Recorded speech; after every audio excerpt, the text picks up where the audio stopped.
The critical patriot देखने वाले सब दोस्तों को खुशामदीद। आज मेरे साथ इंडिया के शहर मुंबई से शरीक गुफ्तगू हैं जनाब अतीकुर रहमान साहब। अतीकुर रहमान साहब मुंबई में पैदा हुए और वहीं उन्होंने तालीम हासिल की, लेकिन इनके खानदान का ताल्लुक बरेली से है। Welcome to the show Atiq साहब। थैंक यू शकील साहब, thank you so much. Atiq साहब, आपका मैं देख रहा था प्रोफाइल, तो उससे मुझे पता चला कि आपकी पार्टीशन में, मोहम्मद अली जिन्ना और टू नेशन थ्योरी में बहुत इंटरेस्ट है और ये आपके एरियाज ऑफ स्पेशलाइजेशन है। तो इन इश्यूज पे जो पाकिस्तानी डिस्कोर्स है, जो पाकिस्तानी नैरेटिव है, उसको कैसे देखते हैं आप? जी, बड़ी तकलीफ होती है शकील साहब। देखिए, टू नेशन थ्योरी को आज भी अगर हम, सबसे पहले मैं बता दूं कि it's a part of history, और मैं समझता हूं हिस्ट्री को अगर हम एक नेगेटिव कॉन्सेप्ट बना के चलें तो वो एक बैगेज बन जाता है। और सही कहा है किसी ने कि if anything we have learn from history is that we have not learn anything from it. तो अनलेस एंड अदरवाइज अगर हिस्ट्री की उन चीजों को जो कि पॉजिटिवली हमारे आज की सोसाइटी और जनरेशन को कुछ कंट्रीब्यूट कर सके तो अलबत्ता वो हमारे काम की चीज है। अदरवाइज उसकी इंट्रिकेसीज में जाना, because history is very much very fragmented lot. हम उसको एक एक वाटर टाइट कंपार्टमेंट में अगर ढालने की कोशिश करेंगे तो I don't think present generation को कोई फायदा होगा। So I treat history as a baggage. Two nation theory was the past. आज अगर हम, हमारे समाज को, हमारी सोसाइटी को किसी चीज की जरूरत है, खास तौर से इंडिया और पाकिस्तान को, तो मैं अपने स्टूडेंट डेट से इस बात को मानता हूं कि जो हमारा अमन की आशा चली थी और हमारे कश्मीर के डिस्प्यूट में इंटरलॉक्यूटर्स की शुमार हुई थी, जिसको सोचे समझे तहत अब खत्म कर दिया गया है, ऑलमोस्ट नील कर दिया गया है। पीपल टू पीपल कांटेक्ट नहीं रहा। 60 समिट हुआ करती थी, उसमें हमारा जो रिच हेरिटेज का कंट्रीब्यूशन हुआ करता था उसको सोचे समझे तहत खत्म किया गया। तो this pens me and this is not good for the coming generation. India और पाकिस्तान को एक होना पड़ेगा, चाहे वो पॉलिटिकल हो, चाहे वो बॉर्डर एक हो या ना हो। एक दो मुल्क का कॉन्सेप्ट भी रहते हुए हम एक हो सकते हैं। People to people contact, exchange of either relations of Bollywood, literature, books, dance, our culture heritage, इन सब चीजों का शुमार जो सोचे समझे तहत खत्म किया गया है, दिस पेन्स मी। और ये बहुत ज्यादा आगे आने वाले जनरेशन को नुकसान पहुंचा सकता है। अगर इसको फिर से हम किसी तरह से भी पॉसिबल कर सकें, लाइव कर सकें, तो अच्छा होगा। अतीक साहब, आपको पता होगा कि हमारे यहाँ ये कहा जाता है कि जिन्ना साहब was a man of great foresight, और उन्होंने देख लिया था कि 75 साल बाद जो है इंडिया के मुसलमानों को ये मसाइल सामने उनको पेश आएंगे, और उसकी वजह से जो है ना उन्होंने पार्टीशन के हक में फैसला किया। और आपको पता है कि इमरान खान ने प्राइम मिनिस्टर के तौर पर यह कहा था कि इंडिया के मुसलमानों के साथ वही सलूक हो रहा है जो हिटलर के जर्मनी में यहूदियों के साथ हुआ था। इन चीजों को कैसे देखते हैं आप?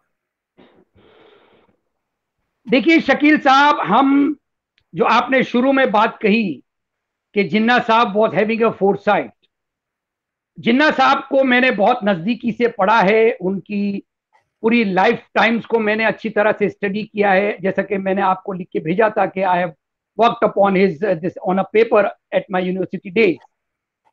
तो जिन्ना साहब, जिनको हमारी गोपाल कृष्ण गोखले ने भी और सरोजनी नायडू ने भी यह खिताब दिया था कि he is the best ambassador of Hindu Muslim unity, उस सेक्युलरिज्म को टू नेशन थियरी के साथ में कंपेयर किया जाता है। टू नेशन थियरी के डिटेल में हम जाएंगे। पाकिस्तान का जो डिमांड हुआ जिन्ना साहब की तरफ से, उसकी डिटेल में जाएंगे तो हमको पता चलेगा। और शायद आयशा जलाल, जो उन्होंने सोल स्पोक्स पर्सन लिखी है, उसमें भी इस चीज को वाजे किया है कि जिन्ना साहब ने as a bargaining counter with the Gandhian leadership, with the Congress leadership, two nation theory को पेश किया था। जिन्ना साहब जरा भी सीरियस नहीं थे टू नेशन थियरी को लेकर। अगर वो सीरियस होते, देखिए बहुत सारी चीजों को हिस्ट्री में जब हम देखते हैं तो अगर उसका बरअक्स ऑपोजिट भी अगर हम देखना पसंद करें तो हमको उसका सही जो रुझान है वो पता चलता है। अगर जिन्ना साहब का सेक्युलरिज्म में यकीन ना होता, हिंदू मुस्लिम यूनिटी में यकीन ना होता, तो उनका फर्स्ट एड्रेस क्या मुख्तलिफ नहीं होता पाकिस्तान कॉन्स्टिट्यूंट असेंबली को, जहां पर उन्होंने पूरे के पूरे उनके जो जो कम्युनल एजेंडा जिसके लिए उनको सराहा जाता है पाकिस्तान में, उस कम्युनल एजेंडा को तो उन्होंने वहीं पर दफन कर दिया था। You are free to go to your temples and to your box. क्या ये सेक्युलर वर्ड्स नहीं है? दूसरी बात, बहुत इंपॉर्टेंट फैक्टर, मैंने एक पाकिस्तानी जर्नल में पढ़ी थी, the house next door ink नाम का, ये पाकिस्तान से इश्यू होता है, जहां पर इसमें एक स्टोरी आई थी कि जो प्रेजेंट नेशनल एंथम है पाकिस्तान का, that is not the real national anthem. Pakistan का नेशनल एंथम मोहम्मद अली जिन्ना ने, on the insistence of Mohammad Ali Jinnah, all India radio को उन्होंने फोन करके ये पूछा था कि आप मुझे कोई ऐसा बंदा दीजिए जो कि हिंदू हो और उर्दू जिनको आती हो। और बड़ी जद्दोजहद के बाद में जगन्नाथ आजाद का नाम उनको सजेस्ट किया गया था। जगन्नाथ आजाद साहब को कांटेक्ट किया मोहम्मद अली जिन्ना के ऑफिस ने और कहा कि कायदे आजम आपसे पाकिस्तान का फर्स्ट नेशनल एंथम लिखाना चाहते। तो जगन्नाथ आजाद ने पाकिस्तान का फर्स्ट नेशनल एंथम लिखा था। आप देखिए सेक्युलर माइंड मोहम्मद अली जिन्ना का, उनका नॉन सेक्टेरियन अप्रोच कि a Hindu who is well versed in Urdu, उससे वो नेशनल एंथम लिखाना चाह रहे। और ऐसे बहुत सारे मेरे पास एग्जांपल्स हैं मोहम्मद अली जिन्ना के इम्पार्शियल एटीट्यूड को लेके।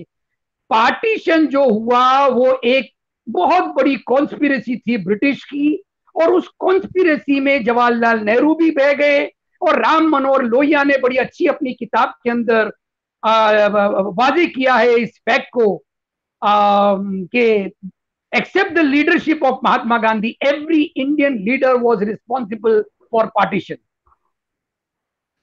अच्छा सर, ये जो आपने जगन्नाथ आजाद की बात की, हमारे एक स्कॉलर थे डॉक्टर सफदर महमूद, वो जंग में कालम लिखा करते थे, उन्होंने काफी इसकी जो है ना तरदीद की है कि इसकी कोई बुनियाद नहीं है इस बात की। और सर आयशा जलाल का जहां तक ताल्लुक है, आपने जिन्ना साहब पे लिखी हुई डॉक्टर इश्तियाक अहमद की किताब भी अगर देखी हो, और वो शायद सबसे डिटेल्ड वर्क है जिन्ना पे, तो वो ये कहते हैं कि जिन्ना साहब ने खुद इस बात की तरदीद की कि वो पार्टीशन की डिमांड को बार्गेनिंग चिप के तौर पर इस्तेमाल कर रहे हैं। उन्होंने तो यहां तक कहा था कि अगर पाकिस्तान नहीं बना तो इंडिया में मुसलमान भी खत्म हो जाएंगे और इस्लाम भी खत्म हो जाएगा, अनाइलेट हो जाएंगे। तो फिर बार्गेनिंग चिप वाली बात में कोई वजन नजर नहीं आता? बार्गेनिंग चिप वाली में पूरा वजन इसीलिए है शकील साहब कि जब जब बंगाल और पंजाब का पार्टीशन हुआ तो जिन्ना साहब ने अपने कदम पीछे हटा लिए। उन्होंने माउंटबेटन से कहा कि I can not accept the partition of Bengal and Punjab.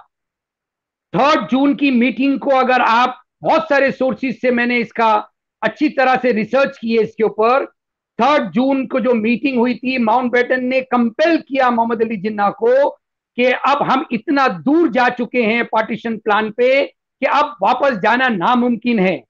दूसरे दिन की मीटिंग के अंदर जिन्ना साहब से वो शाम में मिले और कहा कि दूसरे दिन की मीटिंग में जब मैं पार्टीशन प्लान पेश करूंगा तो कांग्रेस और दूसरी पार्टीज ने कबूल किया है कि हम उसको एग्री कर लेंगे और आपको भी एग्री करना पड़ेगा। अब आप जब देखते हैं आप डिटेल वर्जन इसके, तो ये मालूम पड़ता है कि on the 3rd of June जब माउंटबेटन ने प्रेजेंट की 2 नेशन थियरी, तो जिन्ना साहब ने अपने लफ्ज इस्तेमाल नहीं किए थे। उन्होंने सिर्फ अपनी घड़ी में देखते हुए नोट ऑफ द हेड के तहत पार्टीशन प्लान को एक्सेप्ट किया था। इस बात का प्रूफ है कि वो पार्टीशन प्लान और बंगाल और उसका पंजाब का पार्टीशन एक्सेप्ट नहीं कर रहे थे। और उसके बाद में आप कैसे भूल सकते हैं the secular approach of Mohammad Ali Jinnah, first national assembly का उनका एड्रेस, उसके बाद में नेशनल एंथम की। चलिए आप बात, अगर कोई सोर्सेज इंकार करते हैं तो मैं नहीं जाना चाहता हूं उसकी डिटेल में। यहां पर आ जाइए फिर, जिन्ना साहब अपने आप को जो 2 नेशन थियरी अगर आप कह रहे हैं कि बार्गेनिंग काउंटर नहीं था, तो जिन्ना साहब ने कभी भी अपने आप को पेश नहीं किया कि I am a Muslim leader. मैं आपको एक छोटा सा इंसिडेंट इस मुतालिक कहना चाहूंगा। मैंने कहीं बहुत बहुत ऑथेंटिक सोर्स में इस चीज को पढ़ा है कि जिन्ना साहब के जो ऑफिशियल फोटोग्राफर थे वो एक दिन कायदे आजम का पोर्ट्रेट बना रहे थे और कायदे आजम सामने बैठे हुए थे, उनका सिगार बाजू में रखा हुआ था एस्ट्रे के अंदर। तो जो ऑफिशियल फोटोग्राफर उनके थे वो बार बार एस्ट्रे और सिगार को उठाकर दूर रख दे रहे थे और बार बार जिन्ना साहब उस एस्ट्रे और सिगार को अपने करीब ले आ रहे थे क्योंकि उनको स्मोक करना था। तो जब 2-4 बार ये हरकत की ऑफिशियल फोटोग्राफर ने तो जिन्ना साहब उसके ऊपर जरा सा नाराज हो गए कि आप क्यों हटा रहे हो मेरा एस्ट्रे यहां से। तो उसने कहा कि मैं कायदे आजम मोहम्मद अली जिन्ना का पोर्ट्रेट बना रहा हूं, मैं नहीं चाहता हूं कि आप स्मोक करते हुए मैं आपका पोर्ट्रेट बनाऊं। आपको पता है शकील साहब जिन्ना साहब का जवाब क्या था? और इस एक लाइन की जवाब में उनका secular, impartial, non sectarian approach सामने आ रहा है पूरी दुनिया के। उन्होंने जवाब दिया अपने ऑफिशियल फोटोग्राफर को, damn you, I am your leader not your profit. What does this mean Shakeel साहब? आज के किसी भी लीडर के अंदर इतनी हिम्मत है कि ये काम कर सके? वो अपने ऐबों को छुपाते हैं। जिन्ना साहब अगर अपने आप को एक मुस्लिम लीडर पेश करना चाहते होते तो इन चीजों के अंदर कभी भी वो यकीन नहीं रखते। This is the impartial. लेकिन सर उनकी जो 7 साल की तकरीरें हैं 1940 से शुरू कर दें तो वो सारी एक रिलीजन की तरफ, रिलीजियस एक स्टेट की तरफ वो इशारा करती हैं।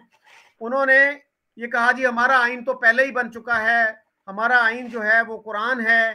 फिर उन्होंने पीर साहब मानकी शरीफ को कहा कि शरीयत की बेस पे कॉन्स्टिट्यूशन बनाया जाएगा।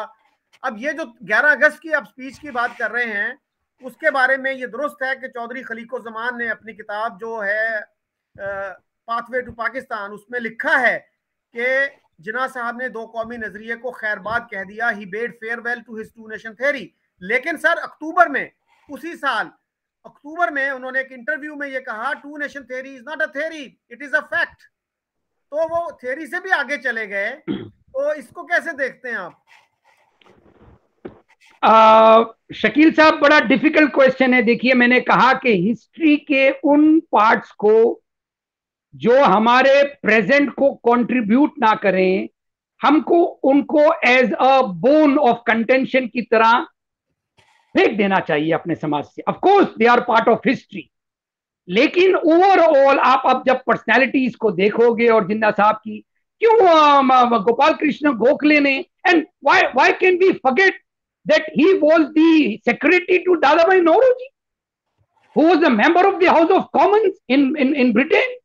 गोखले साहब ने और सरोजनी नायडू ने उनको बेस्ट एम्बेसडर ऑफ हिंदू मुस्लिम का खिताब क्यों दिया? जिन्ना साहब ने सिर्फ वाहिद एक उनकी शर्त थी कांग्रेस ज्वाइन करने की कि मुस्लिम लीग को ज्वाइन करने की। उन्होंने ये शर्त रखी थी मुस्लिम लीग के सामने कि मैं एक ही शर्त पे आपके साथ में हो सकता हूं कि कांग्रेस की किसी भी प्रपोजल से आपका प्रपोजल टकराना नहीं चाहिए। दैट वाज द सेक्युलर जिन्ना। उन्होंने मुस्लिम लीग ज्वाइन की, लेकिन he was the only person in the history of India जो कि कांग्रेस के भी मेंबर थे और मुस्लिम लीग के भी मेंबर थे। अरे खुशवंत सिंह साहब ने उनके लिए बड़ी अच्छी बात लिखी है। You must be knowing he was the don of journalism, Indian journalism, Khushwant Singh साहब, कि the years of vilification against Muhammad Ali Jinnah have distorted his image beyond comparison. People forget that Muhammad Ali Jinnah was the son of India before becoming the father of Pakistan. लेकिन sir उन्होंने पाकिस्तान को premiere Islamic state कहा। गालबन वो American से खिताब कर रहे थे, रेडियो ब्रॉडकास्ट थी, उसमें उन्होंने पाकिस्तान को प्रीमियर इस्लामिक स्टेट करार दिया। और उनकी जो रिलीजन बेस्ड स्टेटमेंट्स हैं, there are so many of them. The die has been cast. Jinnah साहब अब पीछे तो नहीं जा सकते थे ना शकील साहब, लेकिन उनका जितना भी अगर आप एडमिनिस्ट्रेटिव काम देखेंगे, क्या उसमें आप कोई सेक्टेरियन अप्रोच समझ सकते हैं? ऑफ कोर्स पाकिस्तान की बुनियाद ही इस्लाम था। अच्छा, अगर ये पाकिस्तान की बुनियाद इस्लाम कायदे आजम की थी, उनका ये अप्रोच बहुत अटल था, तो क्या जरूरत पड़ी 1980s के अंदर जिया साहब को कि वो उलमाओं के उसमें उसमें जाल में फंस गए और उनको फिर से उसको रिटरेट करना पड़ा और पाकिस्तान को इस्लामिक रिपब्लिक स्टेट डिक्लेयर करने की जरूरत पड़ी। That was I think more communal. Jinnah साहब का अप्रोच कम्युनल नहीं था, जिया साहब का अप्रोच कम्युनल था। When you toe the line of the ulama and the orthodox elements of your society, Jinnah साहब ने कभी भी ऑर्थोडॉक्स एलिमेंट्स का सहारा नहीं लिया। सर मौलाना शब्बीर अहमद उस्मानी और बाकी जो उलमा थे उनका जो है वो बहुत एहतराम करते थे। पीर साहब मानकी शरीफ को उन्होंने कोशिश की लाने की, और आपको पता है पंजाब में किस तरह के फतवे दिए गए थे कि अगर आप मुस्लिम लीग को वोट नहीं देंगे तो आपका निकाह टूट जाएगा, मुस्लिम है तो मुस्लिम लीग में आ, पाकिस्तान का मतलब क्या, ला इलाहा इल्लल्लाह, ये नारे लगाए गए। क्या जिन्ना साहब को नहीं पता था इन नारों का? शकील साहब, मैं समझता हूं मैंने जैसा कहा, the die has been cast. Jinnah साहब अब पीछे नहीं जा सकते थे, नामुमकिन था। लेकिन जितना भी अरसा उन्हें मिला, क्या उस अरसे में पॉसिबल था कि वो अपने एक सेक्युलर और नॉन सेक्टेरियन अप्रोच को पाकिस्तानी सोसाइटी को रियलाइज भी करा सकते थे? और इसी से जुड़ी हुई एक इंपॉर्टेंट फैक्टर ये भी, ये देखिए कि मैं इससे भी साबित कर सकता हूं कि जिन्ना साहब was not serious about the two nation theory. Partition plan जो था वो 48 का था। ब्रिटिश पार्लियामेंट ने 1948 का सिलेक्शन किया था for ending this dominion status. उसको प्रीपोन किया गया। एलन कैम्बल जॉनसन जो कि माउंटबेटन के सेक्रेटरी थे, उन्होंने अपनी किताब, मेरे पास है, मैं उसका नाम आपको दे सकता हूं, उन्होंने अपनी किताब में लिखा है कि जिन्ना साहब के कैंसर की बीमारी की जो बात है, ये ब्रिटिश माउंटबेटन जान गए थे। वो जानते थे कि जिन्ना साहब का अगर इंतकाल हो जाता है बीमारी के रहते हुए, तो टू नेशन और पाकिस्तान का नाम लेवा कोई नहीं रहेगा। 1948 को प्रीपोन किया गया जानबूझकर 47 में, और यही हुआ कि 47 इसके बाद में एक साल के अंदर जिन्ना साहब का इंतकाल हो जाता है, मैं समझता हूं, if I am not wrong. तो this was a conspiracy. Sir आप ये कह रहे हैं कि partition was a conspiracy? Yes yes yes. तो फिर जिन्ना साहब यूज हो गए ब्रिटिश के हाथों में उस कंस्पिरेसी को सपोर्ट करने में? जिन्ना साहब और बहुत सारे लीडर, मैं समझता हूं, उसको अच्छी तरह से रियलाइज नहीं कर पाए, स्टडी नहीं कर पाए। और डॉक्टर रफीक जकरिया ने अपनी एक किताब में बड़ा खूबी ये लिखा है कि जिन्ना साहब ने against the Gandhian leadership since 1920, जब Mahatma Gandhi on the stage of Congress आए तो जिन्ना साहब को ऐसा लगा कि मेरी लीडरशिप के अंदर कहीं कहीं पर वो आ रही है, कमी आ रही है। So it was against the leadership, Gandhian leadership of the Congress, एक बहुत बड़ा फैक्टर था। दूसरा इंपॉर्टेंट फैक्टर ये था कि sharing of power, sharing of power से जो जवाहरलाल नेहरू ने इनकार किया, सरदार वल्लभ भाई पटेल, जिनको आमतौर पे मैं नहीं समझता हूं पाकिस्तान में क्या समझा जाता है, लेकिन इंडिया के मुसलमान आज भी सरदार वल्लभ भाई पटेल को मुसलमानों का दुश्मन समझते हैं, या समझते हैं कि उनके दिल में मुरब्बत नहीं थी मुसलमानों के लिए। ये गलत साबित हुआ है।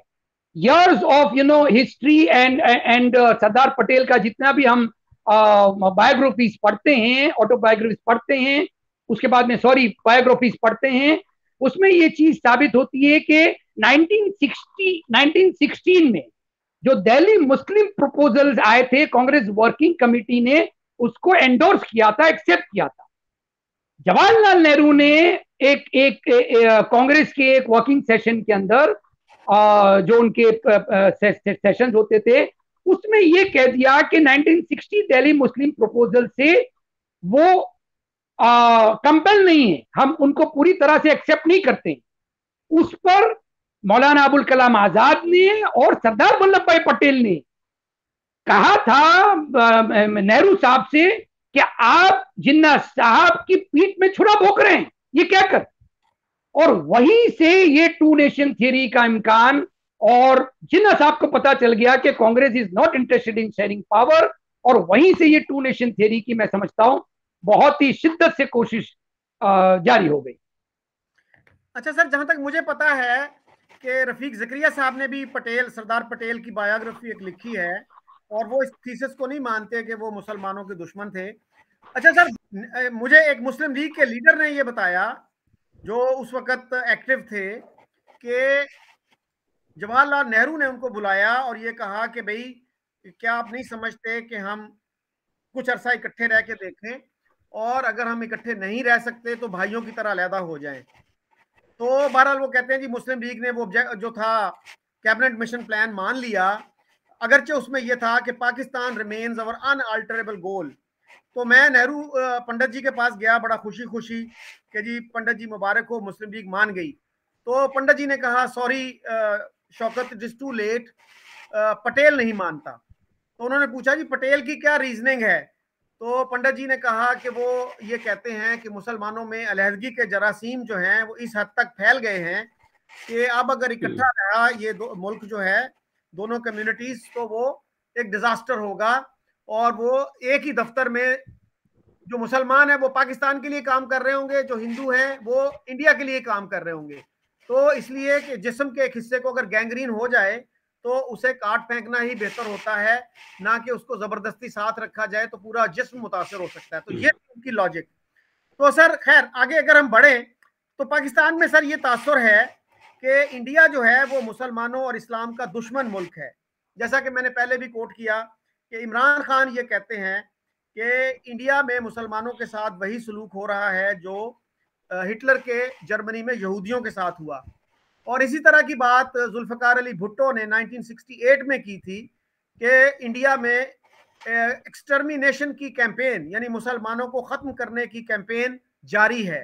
तो आप कैसे देखते हैं इन स्टेटमेंट्स को? पाकिस्तान और पाकिस्तान के पॉलिटिशियंस अगर ये बात साबित करना चाहते हैं कि मुसलमान एक हिटलर राज में रह रहा है हिंदुस्तान का, मैं उनकी बात तब मानता शकील साहब, ये अंडरलाइनिंग बात है, तब मानता जब आप बांग्लादेश नहीं बनने देते। आप अपने ही को रिलीजनिस्ट को on the basis of language आपने उनको गैंग्रीन समझ लिया, उनको काट के बाहर फेंक दिया, आपने उनको नौकरियां नहीं दी। आज भी मैं समझता हूं जो हिंदुस्तान से बाशिंदे गए थे उनको आप एक अलग नाम देकर जाने जाते हैं वहां पर, हमारे जो इंडिया से जो बॉर्डर पार गए थे। मैं मान लेता आपकी बात, आपके पॉलिटिशियंस की बात। शकील साहब, जो पाकिस्तान की पॉलिटिक्स है और हिंदुस्तान की भी पॉलिटिक्स, ये जो पॉलिटिकल क्लास है, मैं समझता हूं ये सबसे बड़ा रोड़ा है हिंदुस्तान और पाकिस्तान के बीच में। The people to people contact अगर पॉसिबल हो जाए आज भी, तो दोनों मुल्क एक हैं, दोनों की हिस्ट्री एक है, दोनों के जिंदगियां एक हैं, और हम बहुत तरक्की कर सकते हैं। बल्कि मैं ये समझता हूं दोनों एक होकर एक एशियन टाइगर की तरह काम कर सकते हैं अगेंस्ट द वेस्टर्न पावर्स। ये मुमकिन क्यों नहीं होता है? वेस्टर्न साजिश फिर से सामने आती है। अमेरिका ने किस तरह से इस्तेमाल किया अफगानिस्तान और पाकिस्तान का, टेररिस्ट एलिमेंट्स का, मदरसों का, अफीम की खेती का, आप अच्छी तरह से जानते हैं। बहुत डिटेल हो जाएगा वो मामला अगर वो टेररिज्म के एंगल में। तो मैं कैसे मान लूं कि अगर मुसलमान यहां पर परेशान है तो हम आईआईटीज के अंदर इतनी तरक्की क्यों कर रहे हैं? अभी हाल ही में हमारे जो नीट के मेडिकल एग्जामिनेशन के रिजल्ट आए, आपको पता है हमारी लड़कियों ने कितना पास किया उस नीट को। अलबत्ता ये जरूर है कि जो राइटिस्ट एलिमेंट्स हैं वो वक्तन फवक्तन हमको तकलीफ पहुंचाते रहते हैं, लेकिन वो जो चुनिंदा लोग हैं मुट्ठी भर, उन मुट्ठी भर का मैं उसको इसमें एक छोटा सा एग्जाम्पल आपको देना चाहूंगा। जब अडवाणी जी, आपको याद है, जब रथ यात्रा लेकर जा रहे थे और वो बिल्कुल यूपी के बॉर्डर पे पहुंच गए और कल्याण सिंह साहब ने उनको रोक दिया और उसको खत्म कर दिया, और वीपी सिंह की गवर्नमेंट से बीजेपी ने सपोर्ट वापस ले लिया, सरकार गिर गई, वो कुछ कर नहीं पाए, यूपी एंटर नहीं कर पाए। दूसरे दिन खुशवंत सिंह साहब ने टाइम्स ऑफ इंडिया के अंदर हेडलाइन बना के इस बात को वाजे किया था कि अरे अडवाणी जी आपने क्या कर दिया, इतनी बड़ी रथ यात्रा लेकर आप पहुंचे यूपी के बॉर्डर पर और खाली हाथ वापस आ गए। और खुशवंत सिंह आगे लिखते हैं कि मैं समझता हूं अगर जितनी तादाद में आप रथ यात्रा लेकर चल रहे हैं, उतनी तादाद में अगर मुसलमान इकट्ठा हो जाए तो आपका हिंदू इंडिया मुस्लिम इंडिया बन जाएगा। मैं आपका ध्यान इस तरफ दिलाना चाह रहा हूं शकील साहब कि हमारी मजबूती हमारे हिंदू भाई हैं, हमारी मजबूती हमारे हमारे न्यूज़पेपर्स हैं, the not the electronic media, sorry to से थोड़ा सा कॉम्प्रोमाइज है वो, लेकिन हमारे जो न्यूज़पेपर्स है उसकी एडिटोरियल अगर आप देखेंगे, तमाम न्यूज़पेपर से अक्रॉस द लाइन, उसके एडिटोरियल्स पढ़ने के बाद में आपको पता चलेगा कि सेक्युलरिज्म जो हमारा कोर फैक्ट है हिंदू मुस्लिम एकता का, उसको जिंदा रखने में ये चुनिंदा राइटिस्ट फोर्सेस मुसलमानों को जद नहीं पहुंचा सकते।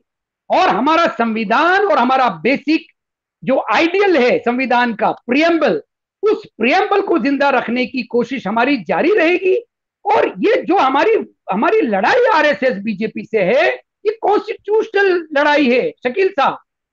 मैं आपको बताऊं कि मैं एक दिन एक डिबेट पर से गुस्सा होके मैंने आरएसएस के आइडियोलॉग उस पर बैठे हुए थे और मैं कुरान को और जिहाद को और अल्लाह को मिसकोट कर रहे थे, वो आउट ऑफ कॉन्टेक्स्ट पेश कर रहे थे, तो मैं नाराज होकर मैंने डिबेट छोड़ दी। आप यकीन नहीं करेगा, आरएसएस आइडियोलॉग का 1 मिनट के अंदर मुझे फोन आया और मुझसे कहा कि अतीक साहब डिबेट क्यों छोड़ दी। मैंने कहा कैसे हम आपके साथ में बैठेंगे, आप हमेशा कुरान, और हमेशा वो जो आइडियोलॉग है, मैं नाम नहीं लेना चाहूंगा जानबूझकर, उन्होंने कहा कि मैंने कहा कि आप हमेशा कुरान को मिसकोट करते हो, हमेशा हुजूर को आप गलत अल्फाज इस्तेमाल करते हो, जिहाद का गलत इस्तेमाल। तो उन्होंने क्या कहा शकील साहब पता है, आरएसएस के आइडियोलॉग मुझसे कह रहे हैं अतीक साहब जो पढ़ेंगे वही तो बोलेंगे ना। तो मैंने कहा क्या पढ़ा है आपने? कहा कि हमने जो पढ़ा है उसके तहत जिहाद और कुरान और इस तरह की आपकी जिहाद की बातें कुरान में है। मैंने कहा अब्दुल्ला यूसुफ अली को आप पढ़िए। उनका जवाब था कि आप भेजिए, मैं अब्दुल्ला यूसुफ अली को पढ़ूंगा। This is the reading of the RSS ideologues. हमारे डिफरेंस ऑफ ओपिनियन हो सकते हैं, but these differences opinion can be ratified constitutionally through the weapon of secularism, not the weapon of anything else, jihad like। अच्छा अतीक साहब, क्या मौलाना मौदूदी और सैयद कुतुब ने भी इस्लामिक टीचिंग्स को मिसरिप्रेजेंट किया जिहाद के बारे में और बाकी अमूर के बारे में? देखिए शकील साहब, मैं बहुत मामूली इस्लामिक स्कॉलर हूं और सैयद कुतुब साहब ने जो कुछ भी पेश किया था, मौदूदी साहब की बहुत इज्जत करता हूं, बहुत बड़ा कंट्रीब्यूशन है। इस्लामिक फेथ और इस्लामिक ब्रदरहुड को आप जुदा नहीं कर सकते, लेकिन इसका ये मायने निकालना बहुत गलत होता है हमारी सोसाइटीज के अंदर कि सैयद कुतुब ने जो इस्लामिक ब्रदरहुड की बात की थी, या मौदूदी साहब का जो मुसलमानों की तरफ जो इशारा था as a single most entity, वो दूसरे मज़ाबीन के साथ नफरत नहीं था, काफिर नहीं थे। हमारे जो हिंदू भाई हैं या हमारे जो क्रिश्चियन भाई हैं, वो तो खैर अहले किताब ही हैं, लेकिन हिंदू भाइयों को भी डॉक्टर रफीक जकरिया और सर सैयद अहमद की जो टीचिंग्स हैं वो हमको सिखाती हैं कि हमारे हिंदू भाई काफिर नहीं हैं। और ये मैं हर डिबेट के ऊपर इस चीज के ऊपर मेरी बहस होती है हिंदुत्ववादियों से कि ये जो कॉन्सेप्ट है हिंदुओं को मुसलमानों के तरफ से काफिर कहना, ये गलत है। नुपुर शर्मा के एपिसोड के ऊपर भी मैंने कहा कि नुपुर शर्मा को माफी दी जा सकती है, प्रॉफिट की तमाम चीजों को हम पढ़ने के बाद में नुपुर शर्मा ने कोई ब्लास्फेमी नहीं, in fact blasphemy does not exist in Islam. आप फरमा रहे हैं कि ब्लास्फेमी का कॉन्सेप्ट एग्जिस्ट नहीं करता इस्लाम में। आपको पता है कि पाकिस्तान में दुनिया का सबसे हार्श ब्लास्फेमी लॉ है। तो हमारे जो स्कॉलर्स हैं सिवाय जावेद गामदी के, वो भी आप मुल्क से बाहर हैं, कोई क्रिटिसाइज नहीं करता ब्लास्फेमी लॉ को।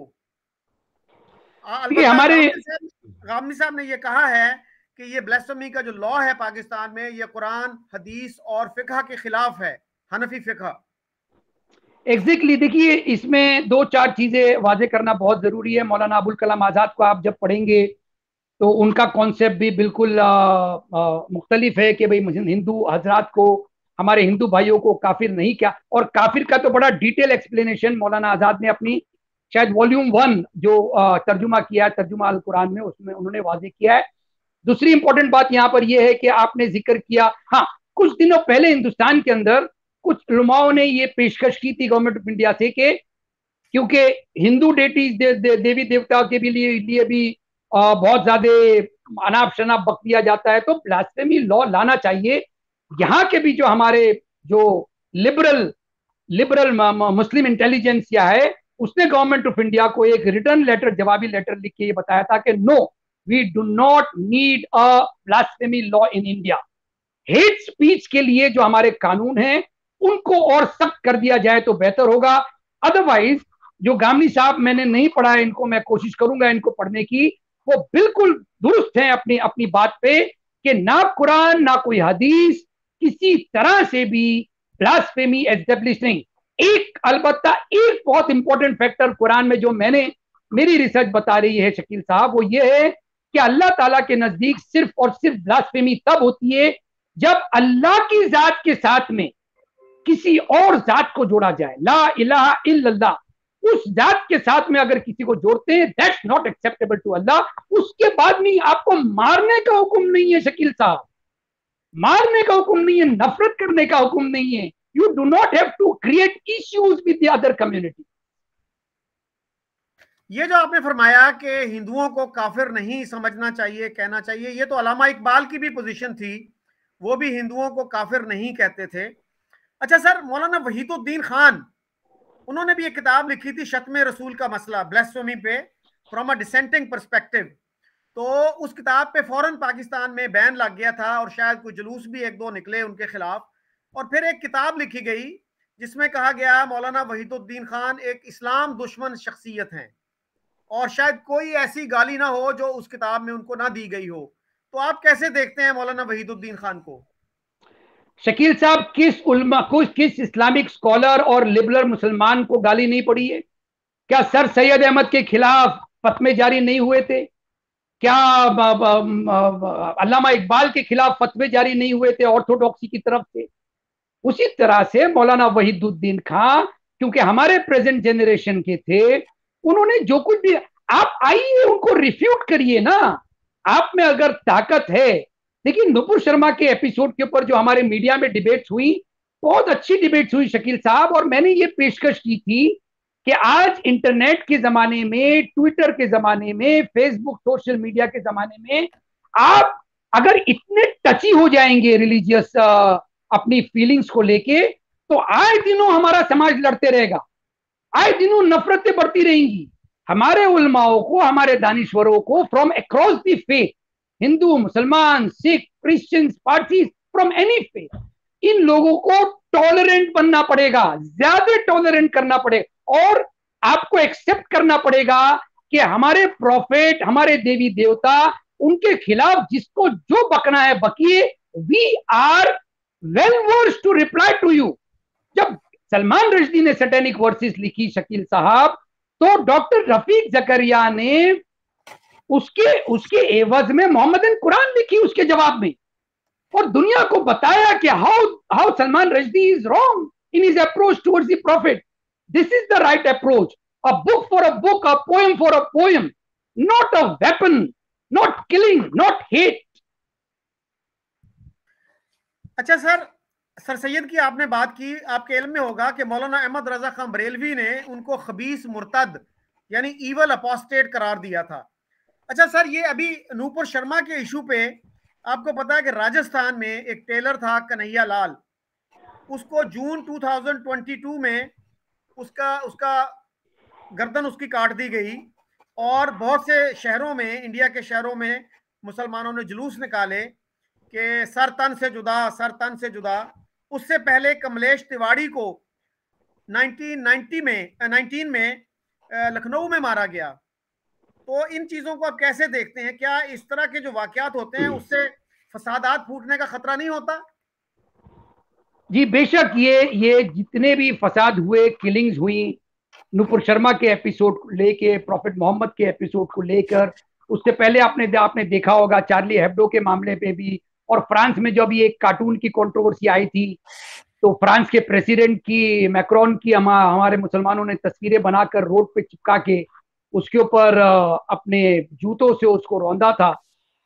देखिए, ये एक रेडिकल इस्लाम का आप आप पोर्ट्रे करते हैं, रेडिकल इस्लाम को।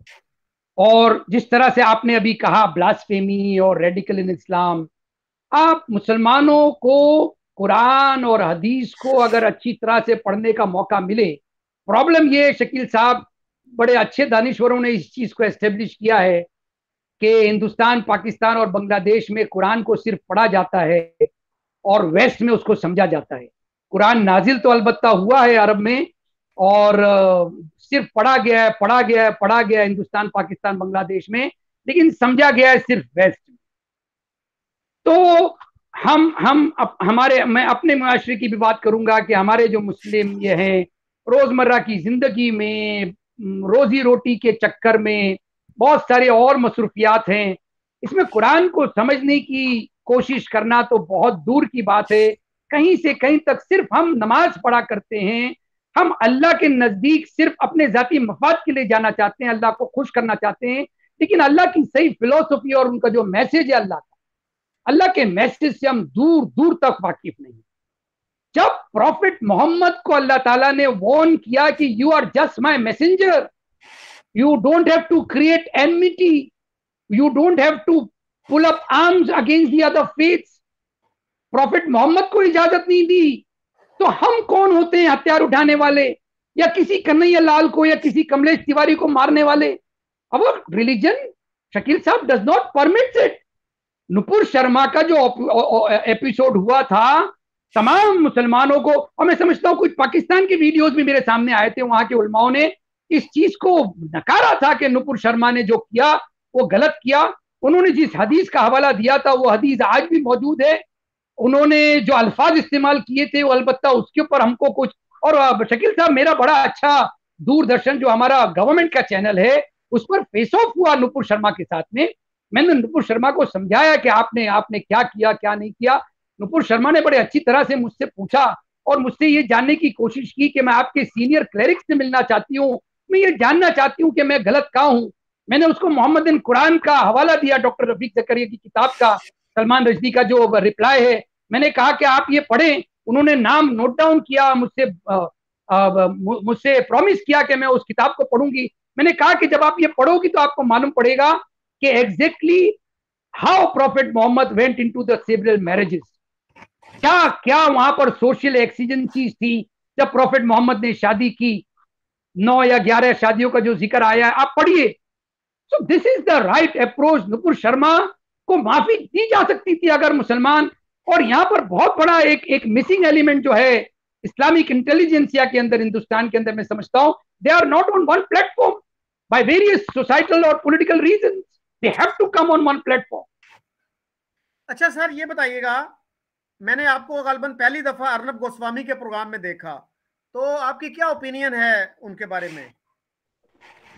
जी, अर्नब गोस्वामी की बड़ी अच्छे ताल्लुकात मेरे रहे, आज भी हैं। उनके कोऑर्डिनेटर्स हमेशा मुझे बुलाते रहते हैं, और शुरू शुरू में जब ये सब हिंदू मुस्लिम की बातें आई और हमारी मुलाकात हुई, हमारे एक मुफ्ती साहब थे, वो मौजूद थे स्टूडियो के अंदर ही, फेस टू फेस हम बातचीत कर रहे थे, और हमने उनसे जरा सी नाराजगी जाहिर की अर्नब से कि भाई ये हिंदू मुस्लिम कब तक चलता रहेगा, ये हिंदुत्व एजेंडा है, आप क्यों मुसलमानों को कॉर्नर किया करते हो अपनी डिबेट्स के ऊपर, इस तरह से डेमोनाइज करना किसी माइनॉरिटी कम्युनिटी को किस तरह से आपको जेब देता है।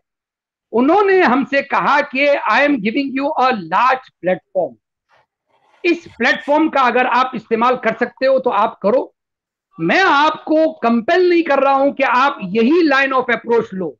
और यकीन करिए शकील साहब, दूसरे चैनल्स तो कभी कभार हमारा पॉइंट ऑफ व्यू पूछ लेते हैं, लेकिन रिपब्लिक टीवी कभी भी हमारा पॉइंट ऑफ व्यू नहीं पूछता है, चाहे वो अजान का मसला हो, चाहे वो गौ हत्या का मसला हो, चाहे वो नुपुर शर्मा की भी काफी बहस अर्नब गोस्वामी के चैनल पे दूसरे मेरे उनके साथ में हुई, उनके पैनलिस्ट के साथ में बहुत अच्छी हमारी बहस हुई, बहुत अच्छी डिबेट हुई।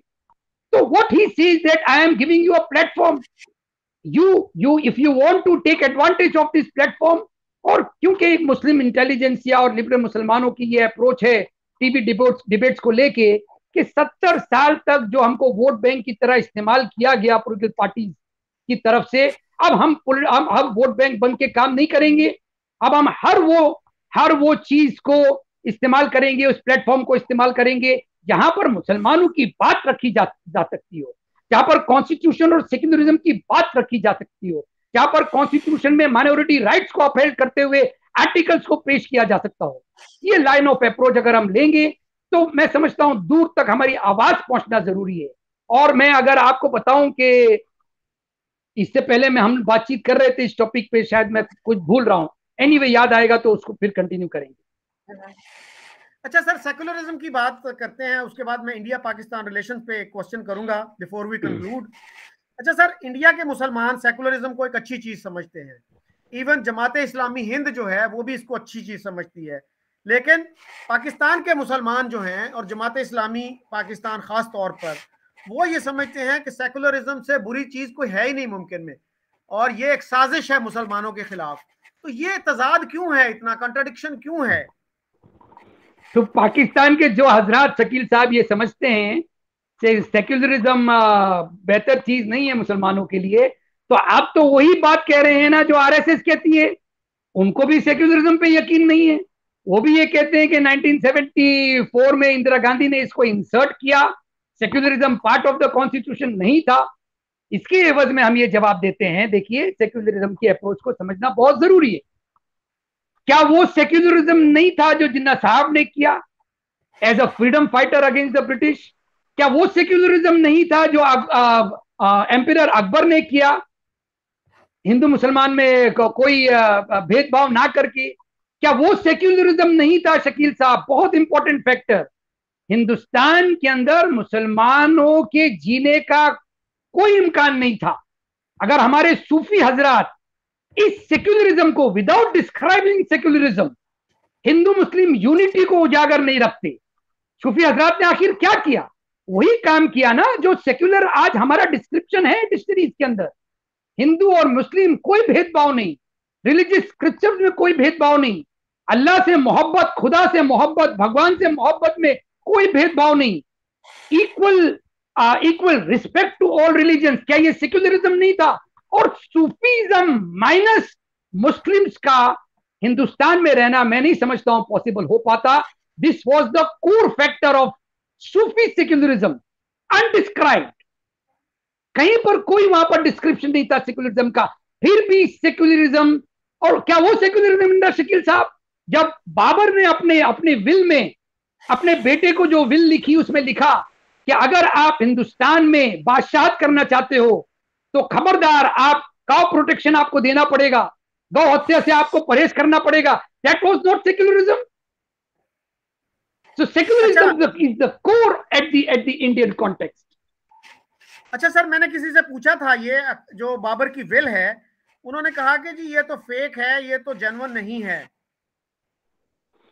नहीं, गलत बात है, बाबरनामे में इसका जिक्र आया है। और तो और डॉक्टर राजेंद्र प्रसाद जो कि हमारे फर्स्ट प्रेसिडेंट थे, उन्होंने अपनी किताब में इसको वाजे किया है। और जितने दानिश्वर हैं उन लोगों को विद सोर्स, मेरे पास सोर्स मौजूद नहीं है, अदरवाइज मैं आपको सोर्स दे देता उसका। Yes yes. अच्छा सर, आखिर में ये बताइएगा कि पाकिस्तान में जब मैं बात करता हूं लोगों से कि यार इंडिया और पाकिस्तान के रिलेशंस अच्छे होने चाहिए, तो वो कहते हैं हाँ जी बिल्कुल अच्छे होने चाहिए, लेकिन उसके लिए इंडिया को चाहिए कि पहले कश्मीर का मसला हल करे। तो आप कैसे देखते हैं ये रिलेशंस इंप्रूव हो सकते हैं? क्या कश्मीर का मसला जो है उसका हल किस तरह से मुमकिन है, किन लाइंस पे मुमकिन है? शकील साहब, हम देख चुके हैं कि कश्मीर के मामले में कितने लोगों ने कोशिशें की हैं। जो इंटरलॉक्यूटर्स अपॉइंट किए जाते थे इंडियन गवर्नमेंट की तरफ से, वो भी फेल हो गए। जो ये इन्फ्लक्स ऑफ टेररिज्म का मामला है, जो इस्लामिक जिहाद के नाम पे जो एक लूज कॉन्सेप्ट जिहाद को बना दिया गया है, मैं समझता हूं कश्मीर का मामला हल करने से पहले जो हमारी कोशिशें कश्मीर को सेंटर स्टेज बना के हुई, वही कोशिशें जो कि अभी आज वेस्ट में हो रही है, मैं समझता हूं जॉर्डन की तरफ से काफी कोशिशें हो रही हैं, कुछ इस्लामिक एक्सिजिस जो कुरान के हैं वो सामने आए हैं, और वो वेस्टर्न कंट्रीज के साथ में, क्रिश्चियनिटीज के साथ में, क्रिश्चियन चर्चिस और पोप के साथ में मिलकर ये कोशिश कर रहे हैं कि ये जो रेडिकल इस्लाम है, इस रेडिकल इस्लाम को आपको पहले डेमोलिश करना होगा। जब तक रेडिकल इस्लाम का approach by the terrorist elements, by the orthodox clergy, by the owners of those madrasas who are in the trade of opium, जो वेस्टर्न टुकड़ों पे पलते हैं पाकिस्तान और अफगानिस्तान के, उनका रेडिकल ऑर्थोडॉक्स इस्लामिक अप्रोच, जब तक उसको आप फतेह नहीं पाते हैं, कश्मीर का मसला हल होने से रहा। क्योंकि जो इंडियन गवर्नमेंट का अभी फिलहाल अप्रोच है, मैस्कुलर अप्रोच कह लीजिए उसको, उनका एक वन लाइन डिक्टेट है कि till the last guns fall silent, हम पाकिस्तान से बात नहीं करेंगे। और जहां तक कि मैंने हमारे मिलिट्री और आर्मी के लोगों से बातचीत करते हुए सुना, उनके साथ में मेरी जो डिबेट्स हुई एज अ पैनलिस्ट वो हुई,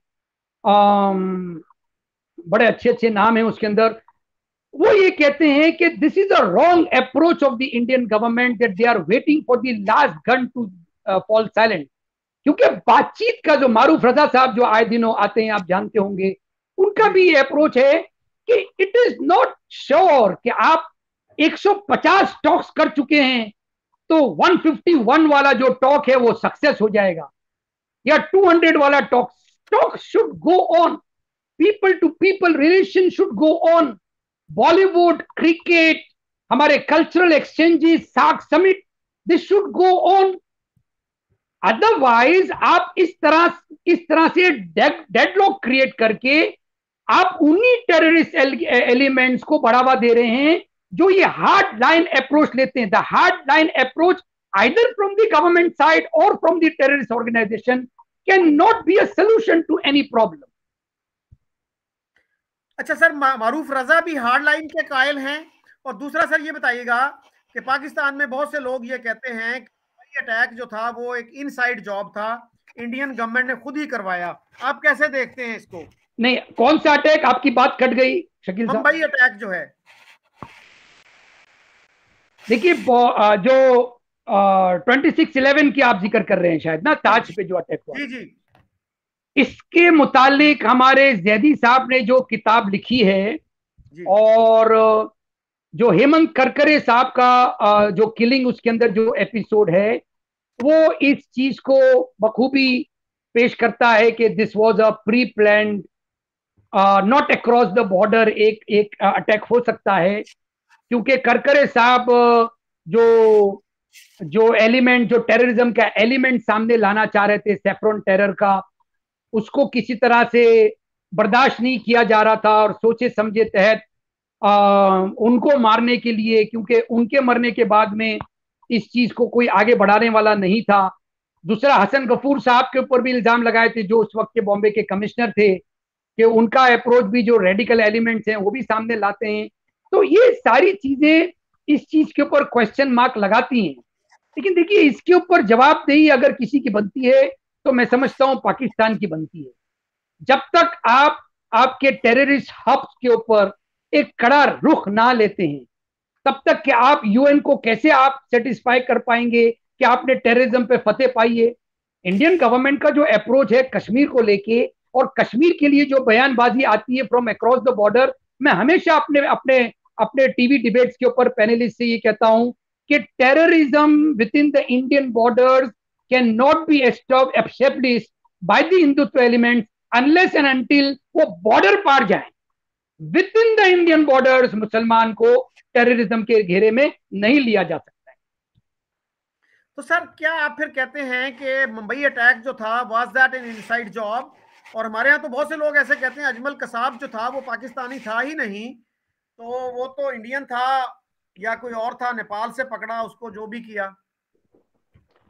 शकील साहब, मैं अपने आप को पूरी तरह से इक्विप नहीं समझ रहा हूं इस सवाल का जवाब देने के लिए। इसके दो रीजन हैं कि जब टेररिज्म होती है तो बहुत ज्यादा पॉलिटिकल एंगल होता है उसमें, बहुत ज्यादा इंटेलिजेंस का एंगल होता है उसमें। As a civilian, as a law abiding citizen of India, मैं जैदी साहब की बुक को अगर मैं मान भी लूं तो भी इंडियन कोर्ट्स के अंदर जो कसाब को फेयर ट्रायल दिया गया उसके ऊपर सवाल उठाना मैं समझता हूं कि बहुत बड़ी गलती करेंगे। अच्छा सर, आपने बात की कि बहुत सारे हार्ड लाइन स्कॉलर्स हैं। आपके ख्याल में कौन है मॉडरेट स्कॉलर्स, कौन है इंडिया में, पाकिस्तान में या बाकी दुनिया में, जिनको आप एडमायर करते हो, अप्रिशिएट करते हो? पाकिस्तानी सोसाइटी से ज्यादा मेरा वास्ता नहीं है, अलबत्ता मैं एग्जांपल देना चाहूंगा जो हमारे लिटरेरी फेस्टिवल्स होते हैं इंडिया और पाकिस्तान के बीच में, उसमें मैं समझता हूं बहुत बहुत वाइड हमको वहां पर वो मिलता है, लिबरल एटीट्यूड मिलता है, एक्सेप्टेबल एटीट्यूड मिलता है लिटरेरी फेस्टिवल्स के अंदर। इवन जो बॉलीवुड के इंटरेक्शंस हैं वो बहुत पॉजिटिव हैं। दूसरा, जो मणिशंकर अय्यर साहब ने जो अपनी किताब लिखी है पाकिस्तान पेपर्स, उसके अंदर हमारे बड़ा पॉजिटिव एलिमेंट्स पाकिस्तानी सोसाइटी की तरफ से आता है। यहाँ पर जो लिबरल एलिमेंट्स हैं हमारे फैजान मुस्तफ़ा साहब हैं जो कि आए दिनों अपना उनका यूट्यूब चैनल भी है, नलसन यूनिवर्सिटी के अभी अभी वाइस चांसलर थे, वो रिटायर हुए हैं। वो एक बहुत बड़े लिबरल फेस हैं हमारी सोसाइटी के। और बहुत सारे लोग हैं, मौलाना वहीदुद्दीन खां की जो साहिबजादी हैं, दुख्तर हैं, वो बड़ी अच्छी लिबरल। और आप कैसे कह सकते हैं कि राना अयूब को आप लिबरल नहीं मानते? क्योंकि उन्होंने उन्होंने एक फासिस्ट एलिमेंट्स के लिए किताब लिखकर उनकी अंडर कवर उनको एक्सपोज कर दिया, तो क्या वो लिबरल नहीं रहती है? क्या हमारे जेएनयू के स्टूडेंट लिबरल नहीं है? उनके ऊपर जो इल्जाम लगाए जाते हैं, क्या हमारे जो अंडर अरेस्ट हमारे स्टूडेंट लीडर अभी हैं जिनके खिलाफ केस चल रहे हैं, आए दिनों आप देखते होंगे मीडिया में, जेएनयू के हमारे, क्या वो लिबरल नहीं है? उन्होंने तो ये कहा था कि भाई हम हमारे ऊपर जब गोली चलेगी तो हम संविधान को हमारे सीने से लगा लेंगे, जब हमारे ऊपर लाठी बरसाई जाएंगी तो तिरंगे से हम अपना सेफ गार्ड करेंगे। उमर खालिद, उसके लिए उनको जेल में बंद कर दिया गया। क्या वो लिबरल नहीं है? हमारा प्रेजेंट जेनरेशन शकील साहब बहुत लिबरल है। हमारी लड़ाई कॉन्स्टिट्यूशनल है। हमारे डिफरेंस ऑफ ओपिनियन हो सकते हैं फ्रॉम द हिंदुत्ववादीज, hard core element from the Hindus and from the Muslim side, both are enemies of our nation. अच्छा सर, देवबंदी, बरेलवी और अहले हदीस में से कौन हैं, उनके जो लीडर्स हैं उनमें से मॉडरेट कौन हैं? सभी मॉडरेट है शकील साहब, मैं सबको एक प्लेटफॉर्म पे देखना चाहता हूं।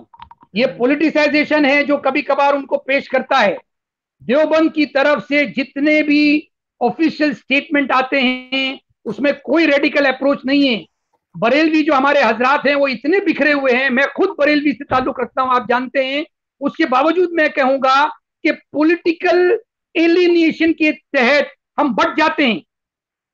ये जो मैं नाम नहीं लेना चाहूंगा, लेकिन बड़े बड़े दुख की बात है कि कुछ दिनों पहले मुझसे एक बड़े रिलायबल सोर्स ने कहा कि हमारे एक मुस्लिम जो लीडर हैं, रिलीजियस लीडर हैं, वो एकदम एक तरफा बीजेपी के हो गए रातों रात। मैंने उनसे पूछा, वो जो मुझसे बता रहे थे कि भाई क्या बात है, आप एकदम से ये हो गए। अरे बोले क्या करें, मेरी सिक्योरिटी खत्म की गई, मेरे ऑर्गेनाइजेशन के ऊपर पाबंदियां लगा दी गई। तो ये जो हमारे अपने दस्तरख्वान को सजाने की बात है शकील साहब, इस दस्तरख्वान को पर्सनल विम्स एंड फैंसीज को बचाने के लिए उलट पुलट बेपंदे का लोटा हो जाना, मैं नहीं समझता हूं जेब देता है हमारे मुआशरे को। Thank you very much Atiq साहब। ऑल माय प्लेजर शकील साहब, थैंक यू सो मच।